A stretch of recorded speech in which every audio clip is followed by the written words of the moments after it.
হচ্ছে মায়ের পছন্দের একটা রেসিপি বানাবো, সেটা হচ্ছে শীতের সময় শেষ, ঠিক আছে, শিমেরও সময় শেষ, তো শিম দিয়ে মা আজকে আলু দিয়ে একটা কাতলা মানে রুই মাছের ঝোল খেতে চেয়েছিল, যেটা আমার মায়ের খুবই ফেভারিট। তো এখানে সর্ষে আর কাঁচা লঙ্কা আর রসুন আমি বেটে নেবো, ঠিক আছে।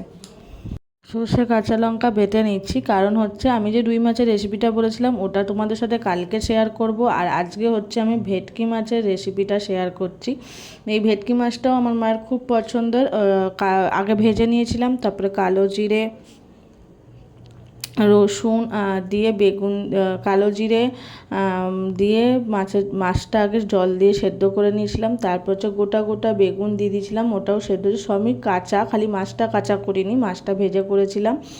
আর তারপরে সর্ষে পোস্ত এসব দিয়ে মায়ের কাছে নিয়ে চলে গেছিলাম রান্না করে, আর মা খেয়ে বলেছিল ওয়াও। তো এটা লাইক করে দেবে।